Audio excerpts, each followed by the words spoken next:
Velkommen til det første webinar i år i CAD Design Base regi. Formålet er egentlig at prøve at dele ud af vores erfaringer i forhold til IT-sikkerhed bredt. IT-sikkerhed er et af de fokusområder, som vi har i CAD Design Base.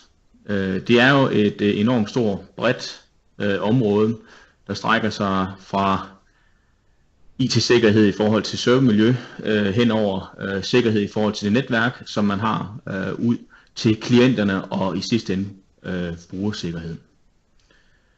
Hos brugerne oplever vi i dag eksempelvis et stigende mobilitetsbehov, et ønske om altid at kunne koble sig på, uafhængig af hvor man er i verden.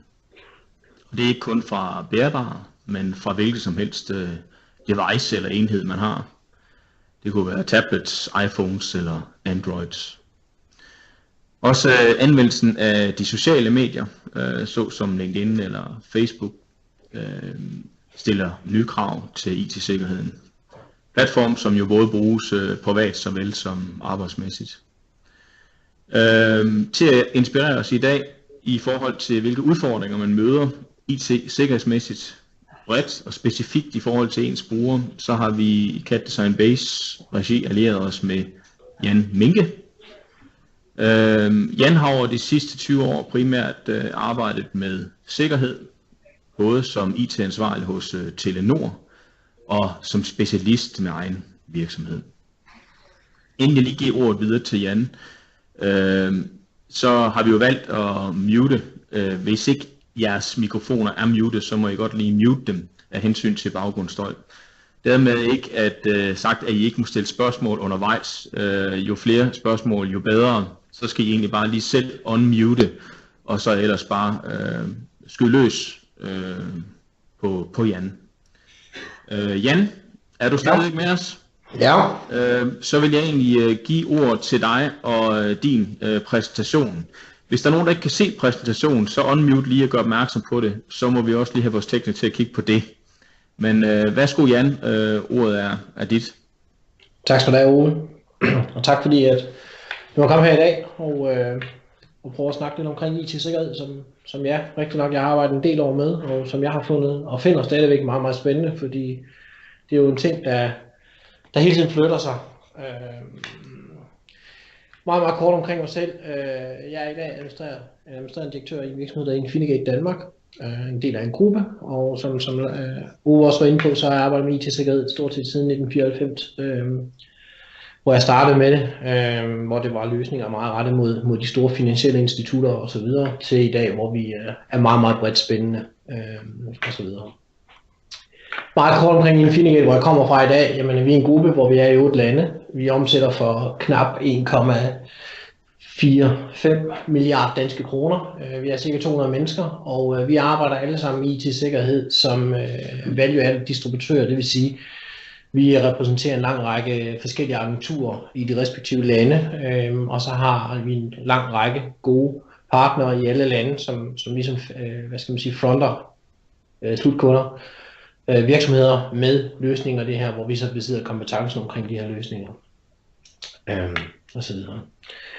Dagens program i dag er jo meget omkring IT-sikkerhed. Hvad er det for nogle udfordringer, vi møder, når vi sidder i virksomheden som IT-administratorer, som ledelse, som medarbejdere, som kunder for den sags skyld og så videre. Og der er jo ikke nogen tvivl om den måde, som teknologien har udviklet sig på igennem de sidste mange år, hvor det går stærkere og stærkere, ny teknologi dukker hurtigere og hurtigere op, tages hurtigere og hurtigere i brug.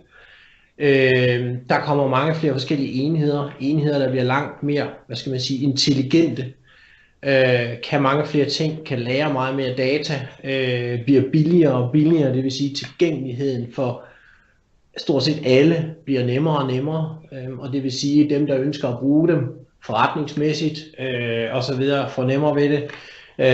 Vi som virksomheder kan tage teknologi til os og bruge nemmere, bedre, billigere, skabe bedre produkter, skabe nye services, nye produkter og så videre. Men det gør jo også, at dem, som måske ønsker sig at bevæge sig på den anden side af plankeværket, og skal vi kalde det misbruge teknologien i deres interesse, får jo også de samme muligheder. Så der er ikke nogen tvivl om, at den måde, som teknologien har bevæget sig igennem mange år, har gjort det interessant at drive forretning og drive virksomheder og sådan ting, men har også gjort, at vores udfordringer med at håndtere det bliver større og sværere og mere komplekse. Hvis vi kigger sådan lidt på fremtidsperspektiverne, jamen så er der jo altid mange spådomme derude, og nogle af dem de bliver aldrig til sandhed, og nogle af dem de bliver til mere end sandhed. Men hvis man sådan kigger lidt på sådan lidt overordnet tese, så er det jo lidt i bund og grund, at alt bliver forbundet med alle. Vi vil se køleskab, de er allerede på banen med IP og Connect og så videre. Og hvis man kigger lidt på den lille tegning, jeg har med her, jamen så er der jo nogen, der mener, at vi vil ende med at være 4 milliarder mennesker, der et eller andet sted mere eller mindre er connected alle sammen. Der vil være masser af forretningsmuligheder. Dermed også sagt, der vil være masser af muligheder på den negative side af loven, om man vil. Der vil være så mange forskellige applikationer derude, og apps, som vi ikke kan overskue. Hvad gør de, når vi henter dem ind på vores enheder? Udover det, som vi tror, de gør, hvad er det så, de rent faktisk også gør ved siden af? Der vil være så mange milliarder systemer derude, som er intelligente i større eller mindre grad, som også vil have en indflydelse på det her. Og sidst men ikke mindst, de mængder af data, der vil være lagret på tværs af alle de her enheder og systemer, de vil være så utrolig store, og dem, der kan forstå og bruge dem, jamen de vil sidde med en enorm magt og viden om os alle, og vores færden og vores liv, og vores købsmønstre, og alt hvad vi foretager os. Det er i hvert fald de scenarier, der er. Og det gør selvfølgelig også, at igen, den her udfordring her, jamen den bliver mere og mere kompleks, og det gør den fra alle sider. En anden vigtig billede, eller del af det her billede her, er jo også den måde, vi i dag bruger internet, medierne på. Ove var inde på det. I dag forventes vi jo meget at være på alle de her sociale medier og bruge dem. Hvis jeg ser på min egen 12-årige datter, hvordan hun bruger nettet i forhold til, hvordan jeg selv har, og i bund og grund også bruger det, jamen er det jo helt vildt, hvor meget hun er på alle mulige medier. Forretningsmæssigt bruger vi også de sociale medier i dag i langt større grad. Der er jo simpelthen decideret forretningsmodeller, der kun baserer sig på de sociale medier. Forretningen i det hele taget jamen, gør jo også, at vi som virksomhed ved at bruge de sociale medier både kan bruge dem positivt, men de kan også blive brugt imod os.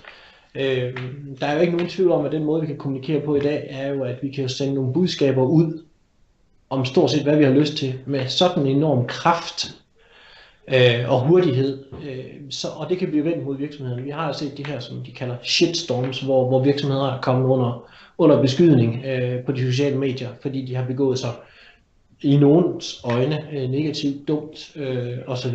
Vi så det med Københavns Zoologisk Have, da de valgte at aflive en giraf, så jeg husker, hvordan de kom i mediernes søgelys og blev simpelthen udsat for det her. Så det kan også selvfølgelig være positivt. Der er ikke nogen tvivl om, at de her data, som jeg er inde på før, som bliver lagret derude, og dem, der kan finde ud af at bruge dem, og dem, der bruger dem i dag, Google, Facebook, you name it, de sidder med en enorm information om, hvordan vi bevæger, hvordan vi begår os i vores hverdag, og hvor vi er, hvornår vi er, hvad vi gør, hvad vi køber. Det er jo interessant at se, hvor dygtige de bruger det marketingsmæssigt, når man har siddet og googlet på et eller andet, søgt på et eller andet, man gerne vil købe. Sjovt nok, så går der ikke et andet splitsekund, så dukker der annonceringer op på de respektive hjemmesider, man vælger at besøge, med netop lige præcis produkter inden for den kategori og sådan nogle ting. Så hele den her brugen af det her stiller jo også nogle enorme krav til, hvordan vi fra virksomheden og det at beskytte virksomheden, den kommunikation, der foregår, hvilke værktøjer, hvilke redskaber vi har taget i brug, og vi skal i hvert fald være bevidste om, og kan være klar til at agere på. Lige fra den kommunikationsmæssige side til de sådan mere teknologiske dele af det derude. Vi ser også, at samfundet eller den verden, vi bevæger os i, begynder med at stille nogle krav, fordi man ligesom har set nogle af de her tendenser her med, hvordan tingene bliver brugt positivt og negativt. Der er ikke nogen tvivl om, at lovgivningen, der sker tiltag på, som vil begynde med at prøve at begrænse nogle af de her ting her. Og vil begynde med at stille nogle krav til os som virksomheder, hvordan vi skal agere, hvordan vi kan agere, hvordan vi håndterer data. Der er vedtaget en ny persondataforordning i EU, det blev gjort sidste år, som man arbejder med inde i den danske, den offentlige danske sektor, for hvordan den skal implementeres i Danmark, og dermed hvad kommer der af krav til os virksomheder, som lærer persondata, og det er lige fra data omkring vores medarbejdere, til det specifikt, altså kundedata, data omkring, hvis det er patienter eller lignende. Der kommer nogle langt strammere krav, end der har været tidligere, for hvordan vi håndterer det IT-mæssigt. Vi ser også krav og stigende krav for revision, eller for revisionssiden, når vi laver vores årsregnskaber og sådan nogle ting, til at man ønsker at gå dybere ind i at sige, okay, hvad er det for en risiko, vi har med at gøre her omkring virksomheden, det at kan drive virksomheden, hvad sker der, hvis IT-systemerne ikke er tilgængelige 1, 2, 3, 4 dage, timer osv. Hvad er det for nogle ting, der er her, fordi det er en ny facet af den risiko, som en ejer eller samfundet eller det offentlige ligesom skal forholde sig til omkring de enkelte virksomheder. Kan det være out of business i løbet af ingen tid? Det vil være rimelig interessant for mig som ejer eller potentielt ny investor i en virksomhed at vide. Så revisionsdelen bliver også større. Og så er der kommet en lang række standarder, der begynder med at blive presset ned over os alle sammen, som også vil stille nogle krav til os, der arbejder med IT-sikkerhed i en virksomhed, hvordan vi skal gebære og sådan nogle ting, og så videre. Når vi snakker selve forretningen, hvis man kigger på den sådan lidt overfra og ned, jamen, så er der ikke nogen tvivl om, at hele internet og teknologien har gjort, at der kommer masser af nye muligheder derude. Der er også eksisterende forretninger, der forsvinder. Konkurrencen bliver øget, det går hurtigere og hurtigere, der kommer nye muligheder.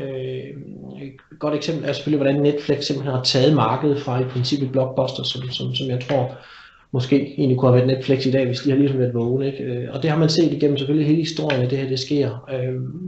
Det der måske er nyt, det er hastigheden, hvormed det sker. Vi bliver nok også alle sammen stillet over for nogle krav omkring at øge vores effektivitet hele tiden. Fra ejerskab og fra omverdenen og fra kunderne til at kan levere bedre services, hurtigere services, billigere services eller produkter selvfølgelig. Og det er jo med til at gøre billedet, eller være en del af billedet, fordi de præger jo og påvirker jo de beslutninger, vi skal tage og kan tage i virksomheden, og dermed også ned på, hvordan vi så bruger vores systemer, og kan bruge vores systemer. En anden del af hele det her billede er medarbejderen. Det er os alle sammen, når vi er på arbejde, eller når vi er ansat i en virksomhed. Vi stiller krav til vores virksomhed som en del af den måde, vi har valgt at bruge de sociale medier på. Jeg tror ikke, der er ret mange virksomheder i dag, der vil kunne tillade sig at sige til deres medarbejdere, prøv at høre her, fra 8 til 4, når du er ansat, der skal du ikke bruge tid på at tjekke din Facebook-profil.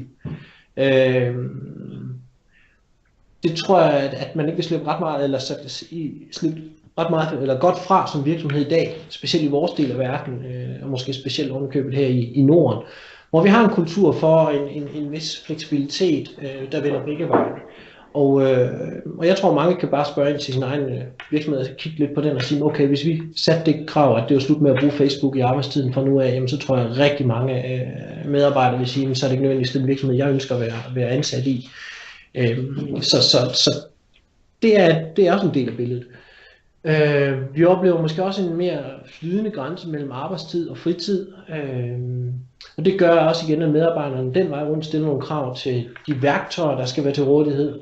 Ove var inde på det i indledning. Vi ønsker i bund og grund at skal være på og have mulighed for at kan gå på.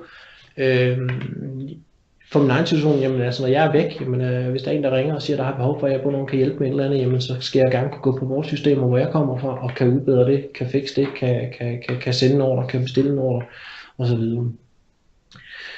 Kommunikation er et andet vigtigt område. Der er jo ingen tvivl om, at medarbejderne i dag har en meget, meget stor magt, jeg ved ikke om det er det rigtige ord at bruge, Men man kan sige, at de har i hvert fald fået nogle værktøjer til, at hvis de bliver utilfredse med et eller andet, så kan de meget, meget hurtigt kommunikere den utilfredshed ud i nogle meget store medier. Og der kan man sige, hvad det hedder, Snowden-affæren er måske sådan det ultimative billede på, hvordan sådan noget kan ske, og hvilken positiv effekt det kan have til tingene. Så det er jo også et vigtigt område, man bør forholde sig til i virkeligheden, og sige, okay, kan vi tåle, at de informationer, den måde vi gør, arbejder med vores kunder på og sådan nogle ting, lige pludselig skal det eksponeret ud, eller i givet fald, hvad gør vi, hvis og når de bliver eksponeret ud? Kunder, der bliver negative, hvordan skal vi håndtere dem? Og så videre. Så der er det også vigtigt, at man går ind og forholder sig til det, tager nogle værktøjer, får nogle værktøjer på plads, og sådan nogle ting. Og det er ikke kun teknologi, det er også noget med holdninger, det er noget med kultur, der skal være med til at præge det her hos de medarbejdere, man har ansat. Hele rekrutteringsprocessen er måske også noget, man skal ind og forholde sig til i det her aspekt her. Jeg har selv som sagt siddet som IT-sikkerhedsansvarlig i Telenor, og der var nogle krav til os. Jeg kunne ikke og ville ikke og ønske ikke have ansat folk, der havde en plettet straffeattest, for eksempel.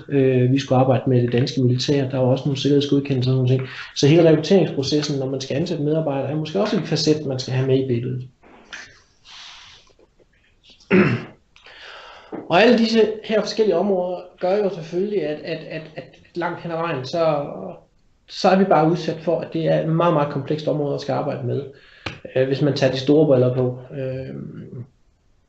Jeg er inde på alle de her områder. Og der er ingen tvivl om, at de muligheder, som der er kommet med i teknologien, det gør jo selvfølgelig, at der er nogen, der har en økonomisk agenda, positivt såvel som bruger det negativt. Der er ingen tvivl om, at der er mennesker derude, som har en meget, meget lukrativ forretning, vil jeg sige, på at begå sig negativt rettet mod os andre. Svindel og humbug og det at snyde folk for adgang til deres konti. Skabe trafik til steder, hvor de kan benefitte af det. Bruge trafik og ressourcer på at chikanere andre. Der findes hjemmesider, hvor man med sit dankort eller visakort, må det nok være, kan gå ind og bestille et trafikangreb rettet mod en specifik website. Hvis det er, man ønsker at genere en konkurrent med noget trafik, jamen så kan man få meget, meget beskedne beløb gå ind og bestille x antal megabyte trafik rettet mod dem i en periode, så at de bliver travlt beskæftiget med det. Så har vi også set meget, hvordan politik og religion er begyndt også at blive nogle motiver til at bruge det her. Vi så jo senest, kan man sige, eller ikke senest, men i Egypten, hvordan hele det egyptiske samfund blev i bund og grund revolutioneret ved hjælp af, at man egentlig startede med at kommunikere og kunne kommunikere over internet med meget simple midler, sende billeder og lyd, skabe en stemning osv. Og vi ser, hvordan religion og religiøse ting bliver brugt rettet mod forskellige, med forskellige motiver, hvor nettet og kommunikation er en meget, meget stor vigtig brik i det billede. Men hvis man så ligesom forholder sig lidt, hvad er det så egentlig, der egentlig er det største risikoelement i hele det her billede her? Så når man går ud og spørger virksomheder og så videre, jamen så de svar man får, det er rent faktisk, at selvfølgelig er der en eller anden grad af manglende økonomiske ressourcer og måske viden i virksomhederne omkring IT-sikkerhed. Og det er godt og vel halvdelen, der ligesom siger, okay, vi mener ikke, at vi selv har de økonomiske ressourcer, eller vi har den rette viden til stede i virksomheden til, at jeg kan tage, set med måske vores egne øjne, rette varer på det her område her. I mindre grad er der faktisk nogen, der mener, at de egentlig ikke har de rigtige hardware-software ting til rådighed, eller at de ikke bliver rådgivet godt af deres leverandører og sådan nogle ting. Der hvor den helt store og meget udslagsgivende risiko er, det er faktisk hos os selv, alle os medarbejdere, og vores viden omkring brugen af nettet og den teknologi, og hvilke konsekvenser det har. Tilbage igen til min egen datter på 12 år, hvordan hun bruger nettet. Altså hun henter en app uden at tænke over, hvad den egentlig gør, og bare downloader den på sin telefon, og bruger det, hun tror, den gør, men alt det andet. Og det tror jeg faktisk er situationen, ikke bare for 12-årige børn, men meget, meget langt op, at vi alle sammen bruger nettet og finder en smart app, der kan et eller andet på vores telefon, eller downloader et lille stykke software på vores laptop, der lige kan hjælpe os med en eller anden given ting, konvertere en pdf til noget andet osv. Men hvad der rent faktisk sker bagved og i det skjulte, det ved vi ikke, og der forholder vi os egentlig ikke til, og på den måde. Så langt de fleste virksomheder, der er det faktisk medarbejdernes manglende viden omkring det her, og der tror jeg faktisk, hvis jeg sådan skal skære meget kort ind, det er nok et af de indsatsområder, hvor man som virksomhed bør gøre måske allermest, det er faktisk at uddanne sine medarbejdere i, hvad er konsekvenserne ved det her. Så er der selvfølgelig ikke nogen tvivl om hastigheden, og det hele det her eksterne trusselsbillede også er en meget, meget stor parameter i det her derude. Ja, mere end halvdelen siger ligesom, jamen det er også det, vi ser som den største udfordring, det er det trusselsbillede, der ligesom sker, og hastigheden, hvor det sker, som vi ikke rigtig kan forholde os til. Sidst men ikke mindst, det jeg også ser derude, det er, at rigtig mange IT-funktioner, som med afsæt i de ting, jeg har talt til tidligere, de er rigtig meget under pres. Forstået på den måde, at de oplever, at andre dele af deres organisation lige pludselig har måske valgt at købe et website til en kampagne, har haft ansat en studiemedhjælper til lige at komme ind og lave et eller andet, går ud i byen og køber nogle cloud services, fordi nu skal de altså bruge en eller anden funktionalitet, og de kan ikke lige vente på IT, de får tid til at håndtere det. Så der er rigtig mange, hvad skal man sige, der er masser af kontrol, der forsvinder ud af IT-funktionerne i stort set alle virksomheder i dag, som de ikke er herover. Og det gør jo, at der får de noget, du ikke kan styre, og det er med til at lægge pres, som både ledelsen og IT-funktionen et eller andet sted skal være meget opmærksom på derinde. Så er der hele tiden omkring, der kommer ny teknologi hele tiden, det siger sig selv. Og så tror jeg, at vi også de seneste år har oplevet meget, at økonomi har haft en endnu større også påvirkning på hvordan IT-funktioner har kunne arbejde med tingene. Hele finanskriseperioden har jo nok lagt taget sin del af budgetterne hos også IT-funktionerne og dermed skåret dem ned, og det vil sige, at de blev bedt om at gøre mere for med mindre ressourcer og sådan ting. Så de er under pres derude, så de har behov for at få noget hjælp.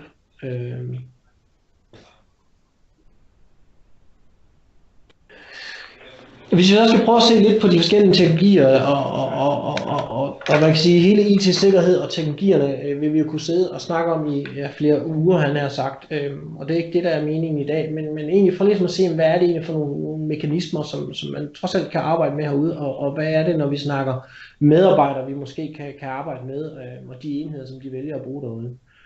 Der er jo ikke noget, alle virksomheder et eller andet sted bør forholde sig lidt til det at have et værn ud mod nettet. Når man ønsker at gøre brug af nettet og være opkoblet til nettet, så bør man også sætte sig ned og sige, okay, så har jeg et behov for at beskytte mig selv indad til, men i bund og grund har vi måske også et ansvar udad til at sikre, at de enheder, vi har inde bagved, de ikke er tilgængelige for Gud og hver mand derude, som så kan misbruge dem negativt.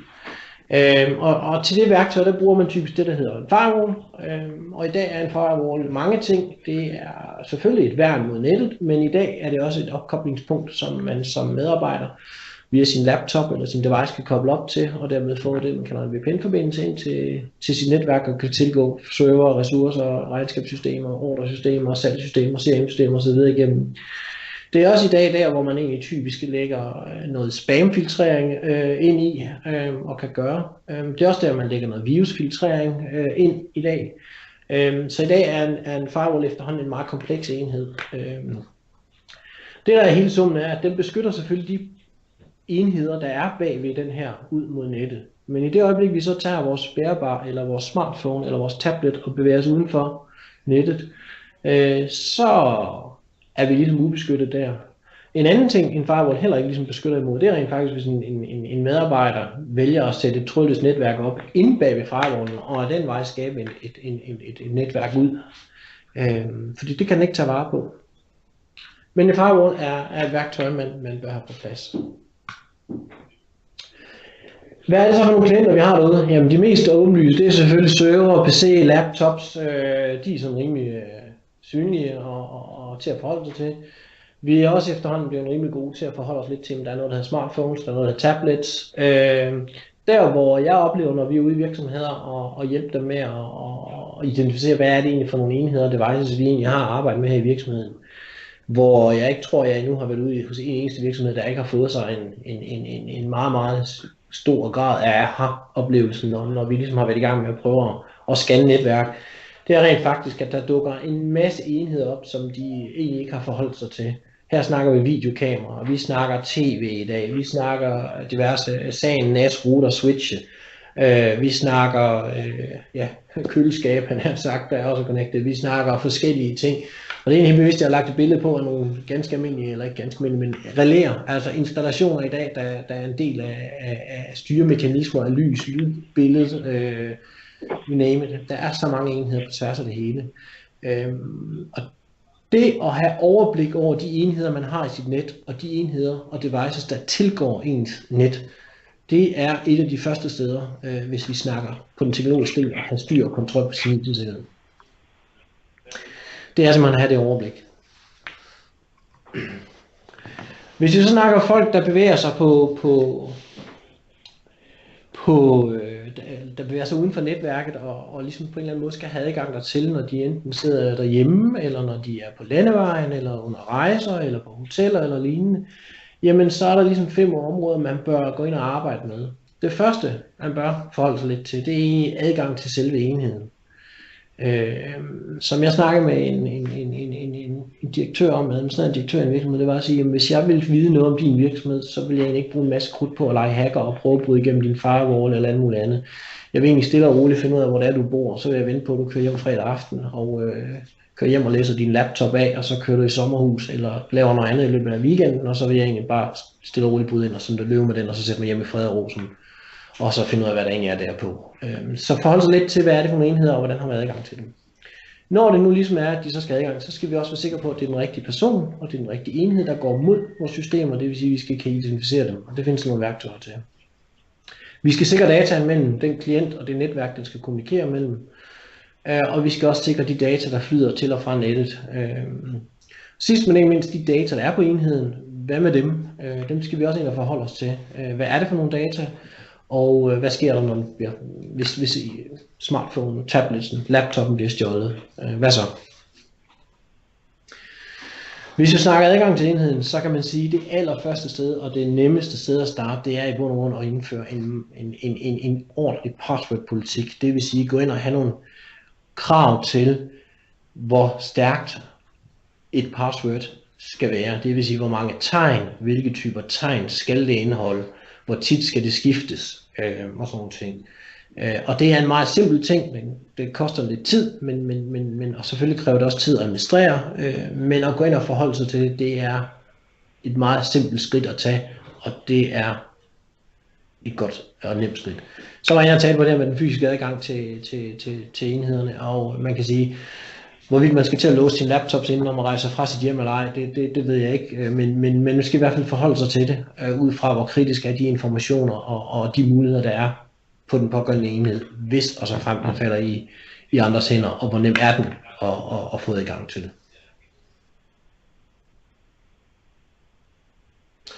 Når vi snakker det at identificere folk, eller personer og enheder, når man ligesom ønsker adgang til et netværk, jamen så er det typisk det, der hedder two-factor authentication. Og vi kender det basalt set fra vores NemID alle sammen, som vi alle sammen kender i hverdagen, hvor man har noget informationer, som systemet kender, og så har man en engangsnøgle, det er den, når vi får besked om, at du skal tage den og den 6-cifrede kode og taste ind, som sådan en. Så findes der lidt andre varianter af det, selvfølgelig der findes nogle decideret hard tokens, som man går rundt med, det er på sådan en lille nøgle, ringsvedhæft, hvor der er en 6-cifret eller 8-cifret kode i, som skifter hele tiden. Eller der findes sms-løsninger, sms-passcode er blandt andet nogle af dem. Eller man kan bruge UR-koder eller lignende.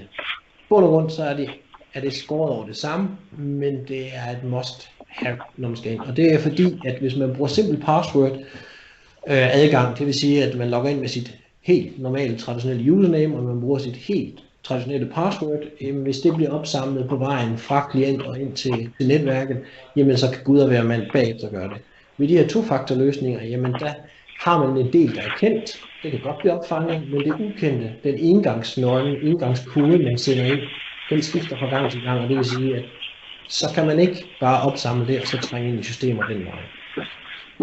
Når vi snakker enheder og være sikker på, om det nu også er, for eksempel Jan Minke, så har vi styr på det ved hjælp af tofaktor, men om han nu kommer fra sin smartphone, og ikke sin kones eller sin datters, alt efter hvad vores politik tilsiger, der er tilladeligt, så findes der noget, der hedder NAC, som står for Network Access Control teknologi, som egentlig gør det, at i det øjeblik, jeg logger på fra min smartphone, så kan den egentlig identificere min smartphone, om det nu er det, sammenholdt med, at det er mig som person, og enten afvise eller give mig tilladelse til at komme ind.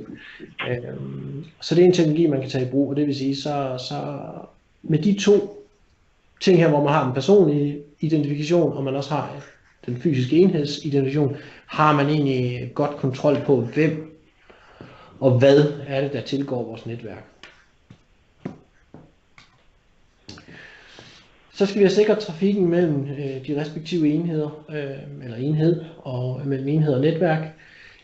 Og når vi er uden for vores netværk, det vil sige, når vi er på rejse, når vi sidder derhjemme, jamen, så skal vi i bund og grund have sikret, at der foregår en kryptering i de data, der flyder fra laptop, smartphone og ind mod virksomhedssystemer. Det vil altså, ja. Og det findes der forskellige standarder indenfor. Der er noget, der hedder IPsec-kryptering, der er noget, der hedder SSL-VPN. Og det kan være enten, VPN-delen kan enten være indlejret i en klient, der ligger på PC'en, det kan være indlejret i en kombineret klient, f.eks. Citrix-klienten, der er noget kryptering mellem klient og server i den anden ende. Summen er, at den data, der flyder mellem maskine eller enhed og så virksomhedens system, jamen det er krypteret, det vil sige, at hvis det bliver opsamlet på vejen, jamen så kan det ikke umiddelbart læses. Når vi nu bevæger os rundt inde på netværket inde i virksomheden, så kan man sige, så bør man faktisk også som virksomhed forholde sig til, hvad er det egentlig for en kommunikation, der sker inde på vores netværk. Fordi ved at forholde sig lidt til det, kan man rent faktisk hurtigt få identificeret, om der foregår noget på netværket, som der ikke bør. Har man fået noget virus ind? Har man fået en agent ind på en PC, der ligger og kommunikerer data enten ud, eller ligger og begynder med at smitte de andre enheder, der har på nettet? Så i bund og grund det at gå ind og overvåge sin interne netværkstrafik mellem de enheder, server og klienter, der foregår, er faktisk også et parameter, man bør forholde sig til og eventuelt tage i brug, fordi der kan man blive rigtig klog på tingene.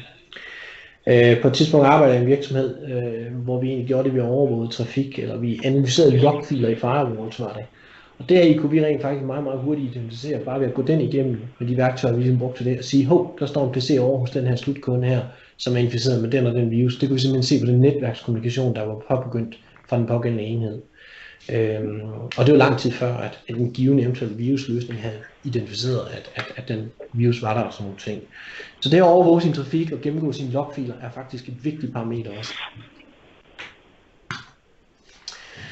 Så er der ikke nogen tvivl om, at den data, der er på selve enheden, skal vi også forholde os til.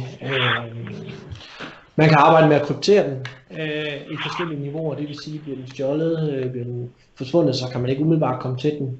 Endnu bedre er selvfølgelig i det næste år at skrive wipening, altså det at simpelthen sørge for, at dataene bliver slettet, hvis den bliver stjålet, eller man taber enheden, mister den. Så i det øjeblik, den bliver aktiveret, jamen, så går den i gang med simpelthen slette det der, hvis det ikke er en bruger med de rette rettigheder selvfølgelig, der aktiverer enheden. Backup siger sig selv, er der kritiske informationer der på, så skal vi have backup af tingene. Og sidst men ikke mindst, som også er efterhånden en meget, meget standard, det er antivirus. Den skal beskyttes. Det gælder også vores smartphones, det gælder også vores tablets. Det er ikke kun den bærbare PC, vi skal have en antivirus-klient på. Vi bør også have det på vores telefoner. Og det findes der selvfølgelig forskellige værktøjer til derude.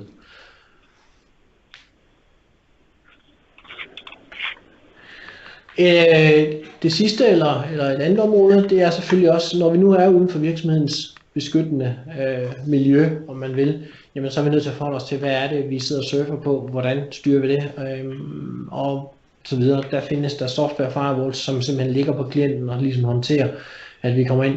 Der findes værktøjer i de forskellige antivirus-klienter, man kan købe ud på markedet, hvor der er decideret blacklist, det vil sige, at webserver, man har fundet ud af, at der enten indeholder kode eller anden aktivitet, som decideret er ude på at enten ødelægge eller skade os, jamen at man kan få den information på samme niveau, som når man ellers sidder inde i virksomheden beskyttet godt og grundigt bag en firewall med de rette funktioner i.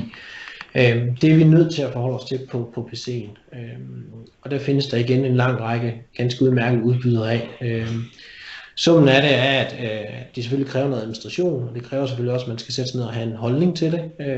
Hvordan vi have det implementeret som virksomhed over for vores brugere, når de tager de her enheder ud. Og det er der, hvor vi kan komme lidt i konflikt igen, fordi er det en smartphone, hvor jeg i bund og grund som medarbejder betaler skat af den, jeg har den, så har jeg måske også en holdning til, at i min fritid, der skal bruge den til at gøre, hvad jeg vil på. Så det er selvfølgelig det her billede igen, man skal til at have gået op i en højere enhed og finde den rette balance mellem at sikre kontra og sikre, at brugbarheden af tingene er på plads. Og når jeg så kigger ud bare i min egen organisation, så har vi vidt forskellige regelsæt faktisk implementeret. Hos mine kollegaer i Tyskland er de meget rigide, forstået på den måde. Der har de simpelthen sagt, at det her er en firmatelefon, og den er fuldstændig låst. Du kan kun bruge den, og må kun bruge den firmamæssigt. Det er en anden situation, vi er her i Danmark og Norden for den tages skyld, hvor vi har en helt anden kultur for de ting her, og som jeg sagde før, vi bliver beskattet af at have enheden og sådan nogle ting, så vi har nok en forventning om, at vi også kan bruge den i fritiden, og skal kunne bruge den i fritiden. Så det er i hvert fald, men det er et aspekt af det.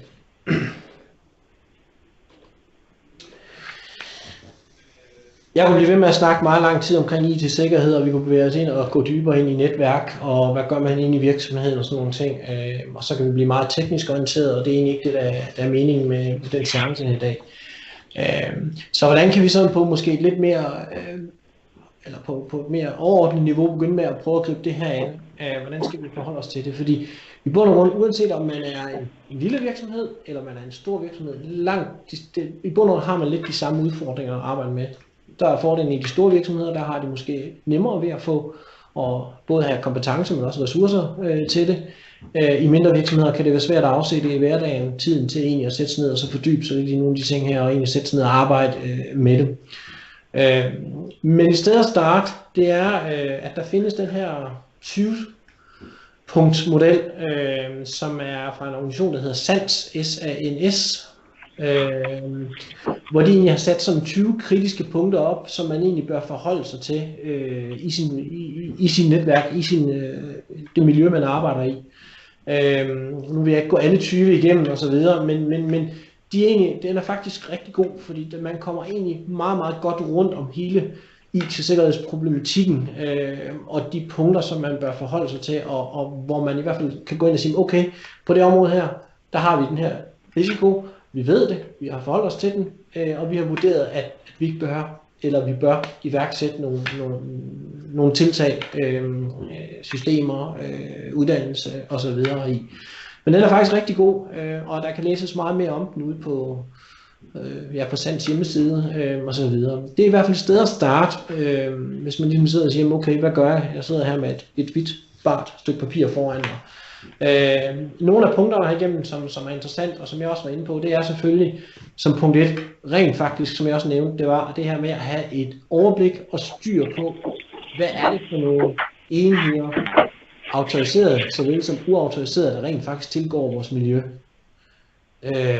Og det er helt bevidst, at man har startet der. Og punkt 2, det er rent faktisk så, hvilket software man så har autoriseret såvel som uautoriseret i brug på de her enheder her. De 2 punkter, og have et overblik over det, så er man faktisk rigtig godt hjulpet på vej, fordi så giver det så hurtigt de næste ned omkring, og hvordan man skal styre, og hvordan man bør prioritere sine ting. Et andet vigtigt punkt, jeg også vil nævne, det er wireless, wifi. Hvis nu man har valgt at gå ud og investere i en firewall, der kan en masse ting og beskytter hele ens netværk, så kan det jo ikke hjælpe noget, som jeg plejer at sige, at man så har købt sig en rigtig fin, stor, solid, flot fordør, som beskytter, hvem der går ind og ud af den her, at man så i bund og grund har en terrassedør, der står pivåben i form af et trådløst netværk, som ingen egentlig bekymrer sig om og bruger tid og energi på, som kan tilgås fra Gud og hver mand osv.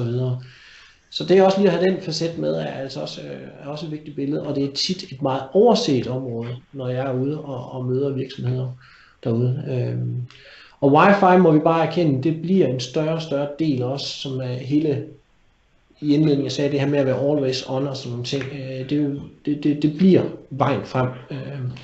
Der er mange virksomheder, når de etablerer i dag deres kontorlandskab, jamen, så bliver det trådløst, fordi det med at rende rundt og trække kabler, det koster både penge, og det er et træls, for at sige det med et godt jysk udtryk, områder skal forholde sig til, når man så skal til at flytte rundt på afdelingen eller medarbejdere, så skal man huske, at man skal lave nye stik og sådan noget. Så det trådløse net er der ingen tvivl om, at det kommer til at være en meget, meget stor del af hele netværksinfrastrukturen fremadrettet, eller endnu større vil jeg sige, det er allerede ved at være en stor del.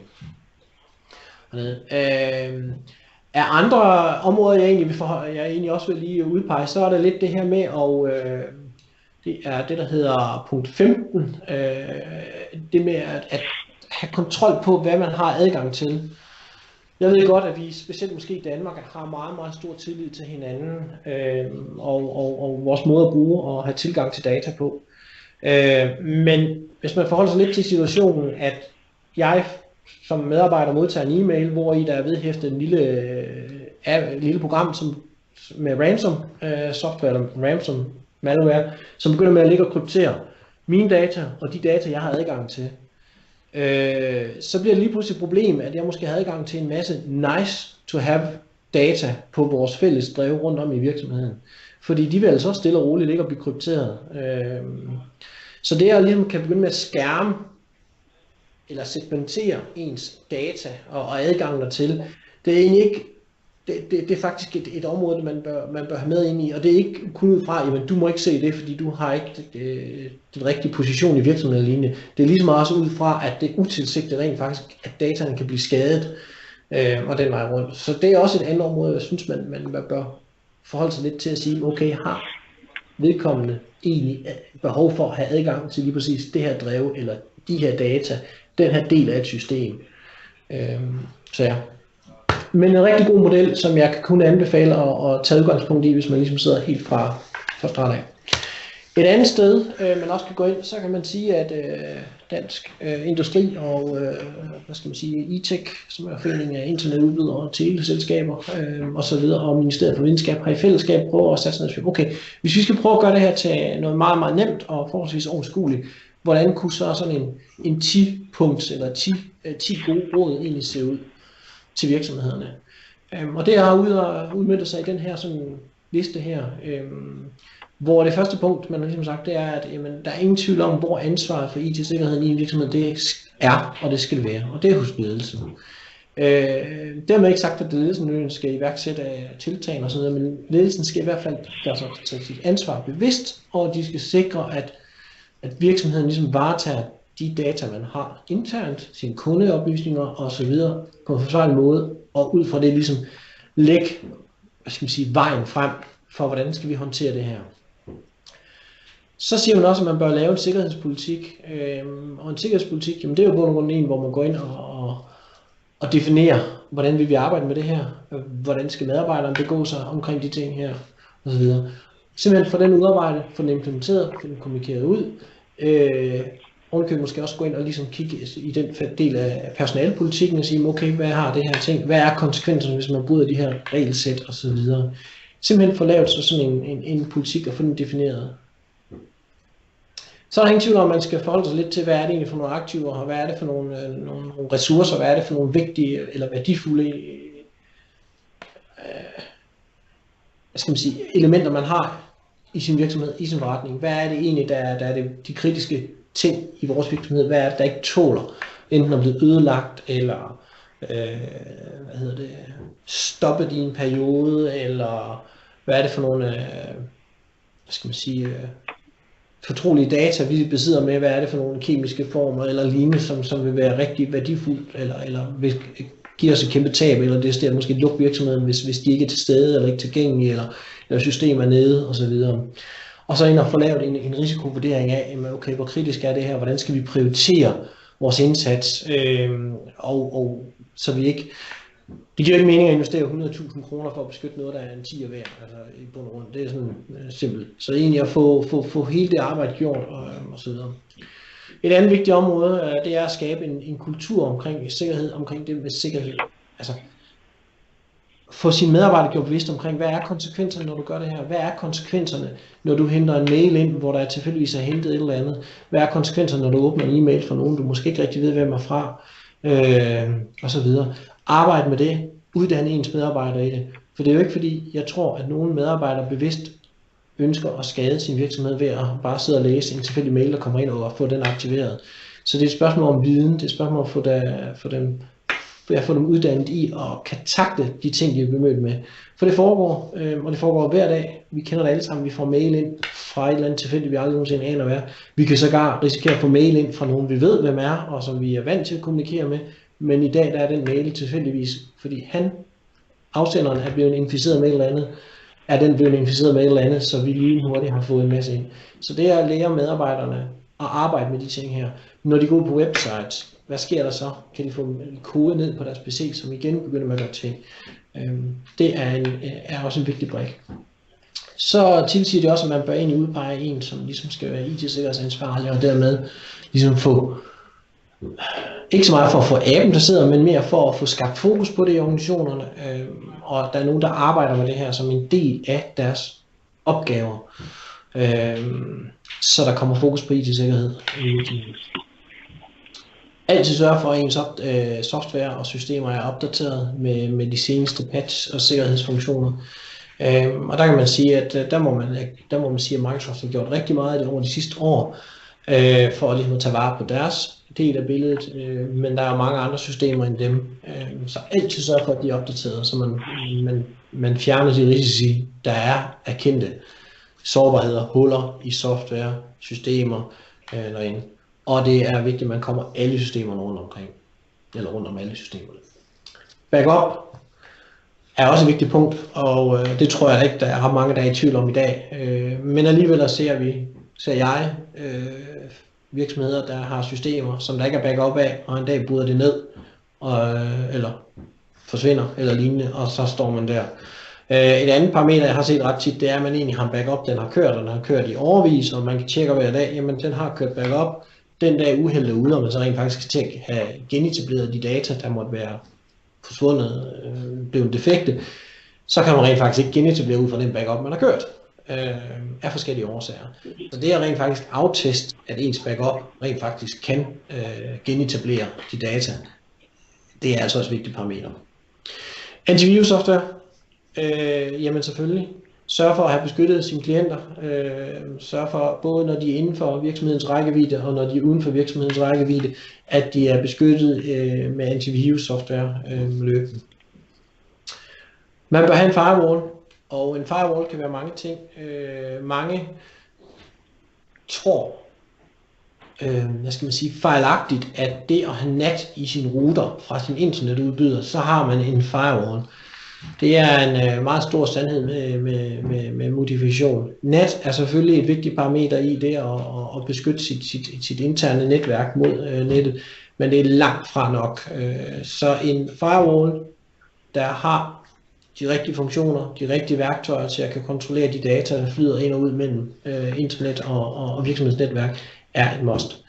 Og som jeg også har været inde på også tidligere, så er det altså også vigtigt, at man forholder sig til de logfiler, der findes i systemer, og det gælder både på en firewall, det gælder også på en server, hvem tilgår, hvornår bliver der tilgået, hvad er der tilgået, osv. Og jeg ved godt, at det kan være et meget stort, komplekst arbejde at sidde og gennemgå logfiler, fordi for det første er meget af det, der står i, er ikke for almindelige menneskers tolkning, om man vil. Det kræver noget kompetence, det kræver viden.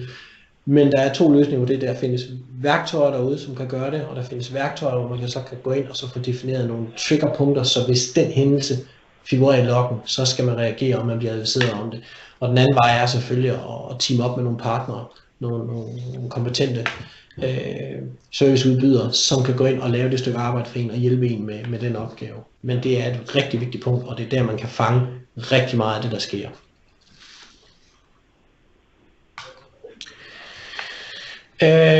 Udover det, jamen, så har jeg egentlig tre små andre bolde, som jeg ligesom i hvert fald også synes, man vil have med.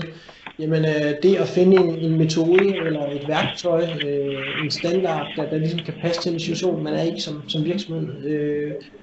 Der er meget stor forskel på, hvor en virksomhed bevæger sig hen, og hvad de har behov og det her. Og der findes en masse forskellige modeller og værktøjer at bruge, men find en, som man siger, okay, den matcher det behov, vi ser i dag, og begynder at arbejde på det. Der findes en ISO-standard blandt andet, som tager meget afsæt i, at man ligesom får lavet en analyse over, hvad er det for nogle huller, eller hvad er det for nogle gaps i princippet, man har. Man kan måle på dem og prøve at finde ud af, hvordan det er. Man kan ligesom lave nogle løbende audits af det, og så kan man i bund og grund også blive certificeret for det. Og det er nok noget af det, vi vil se i fremtiden, der vil komme mere af. Og jeg er meget spændt selv på at se, hvordan den tolkning og den implementering af blandt andet den her persondataforordning, som der er godkendt eller som der er vedtaget i EU, skal implementeres i alle EU-lande, hvordan den kommer til at udmønte sig i Danmark, og dermed de krav, der vil blive stillet til os alle sammen som virksomhed, og den måde, vi arbejder med data eller persondata. En anden vigtig punkt, det er selvfølgelig, fordi jeg har fuld respekt for, at man som enten grafisk virksomhed, eller for den sags skyld, hvad det nu er, man driver af forretning, på ingen måde enten kan, eller har mulighed for, eller har lyst til, at være meget, meget dybt kompetent på hele det her spektrum, der hedder IT og IT-sikkerhed. Så der er ingen tvivl om, at man bør gå ud og teame op med rigtig kompetente partnere, der kan hjælpe en med det her, hele det her område her, som en helt naturlig del af sin IT miljø og organisation og virksomhed. For hjælp, for sparring, find en partner, der kan hjælpe en hele vejen, næsten fra man sidder igen tilbage til det blanke stykke A4. Nu vil jeg godt forholde mig til det her som ledelse i virksomheden og sige, hvad gør jeg egentlig omkring vores virksomhed, til at man i sidste ende måske får implementeret de rette teknologier, de rette processer, måske den rette uddannelse for min organisation osv. Så det er i hvert fald en helt klar opfordring fra min side. Og sidst men ikke mindst, som måske er min største kæphest, det er prioritering af uddannelse af ens medarbejdere omkring det her.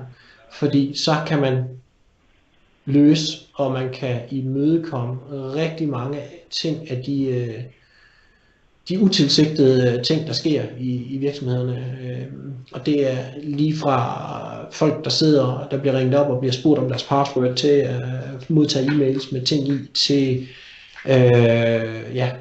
mennesker, der kommer i receptionen og siger, jeg skal ind og fikse et eller andet, og så får adgang uden egentlig at have et, skal vi kalde det, lovligt ærne i virksomheden.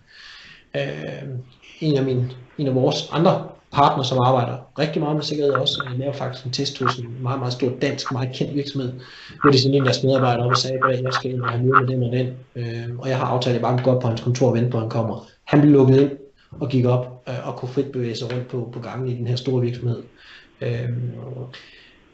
Så det er mange aspekter omkring det her, men det er et rigtig vigtigt sted, det er at sikre, at man får sine medarbejdere gjort rigtig bevidst omkring, hvad er konsekvenserne af de ting, og hvorfor er det i givet fald, at vi også vælger at implementere tiltag, regler, processer, som måske i hverdagen kan være decideret besværlige, kan gøre, at jeg synes, jeg bliver langsommere, jeg kan ikke så hurtigt bevæge mig rundt måske i systemer, jeg har måske ikke adgang til systemer, jeg skal måske hente informationer hos en anden afdeling fremadrettet og sådan ting. Men der er jo en baggrund for det. Sikre, at medarbejderen hele tiden er med, og sikre en forståelse for, hvorfor man implementerer de ting her. Det er nøglen langt hen ad vejen. Vi kan gøre rigtig meget med teknologi, men det er det her med at sikre kompetencen og måden, vi arbejder med tingene på, der måske er det, der giver allermest. Det var egentlig sådan, hvad skal man sige, sådan den chance jeg egentlig har, og egentlig det, der lidt lå mig lidt på hjertet og komme ud med omkring det her med IT-sikkerhed. Som jeg også sagde før, vi kan sidde her, jeg kunne sidde og snakke mange timer nu omkring, hvis vi bevæger os endnu dybere ned på det teknologiske område, og det var ikke det, der var hensigten her. Det var egentlig ligesom bare at give et overview på det her, og nogle af de udfordringer, vi står overfor alle sammen, og også lidt nogle værktøjer til, hvordan kan vi komme i gang med at arbejde med det her. Og så ved jeg, at Ove og hans folk herinde, som er meget, meget kompetente på området, hellere end gerne vil stå til rådighed for spørgsmål, for hjælp og så videre, og vil egentlig med det her sige tak, fordi I gad at lytte, og håber, at I kunne bruge det til lidt. Og er der nogen, der har spørgsmål, så er man velkommen til at stille dem her nu. Alternativ ved jeg, at Ove også står til rådighed, også bagefter, og i givet fald kan man også tage fat i mig og spørge. Så med det vil jeg egentlig bare sige tak for jeres tid. Jeg håber, I brugte det. Og tilbage til dig, Uwe. Jeg ved ikke, om tak for det, Jan, og indføringen i de udfordringer, du ser, og de teknologiske hjælpeværktøjer, som man kan bringe i spil i forhold til at få mere fokus og styr på sin IT-sikkerhed. Det er jo et enormt stort område, det her, og tingene skal nok sådan... Den store elefant spiser man jo ikke i et hug. Det skal nok blive stykkes ned i nogle mindre bidder af gangen, og det vil CAD Design i hvert fald meget gerne også være behjælpelig med, for at sikre vores kunder bedst muligt rent IT-sikkerhedsmæssigt. Den her præsentation her, den kommer til at ligge på vores hjemmeside her også, så hvis nogen vil tilbage og kigge lidt i noget af det, som at høre om, hvad Jan fortalte, så er der selvfølgelig mulighed for det. Men jeg håber, I alle sammen har fået noget ud af det, og endnu en gang tak, Jan, for inspirationen.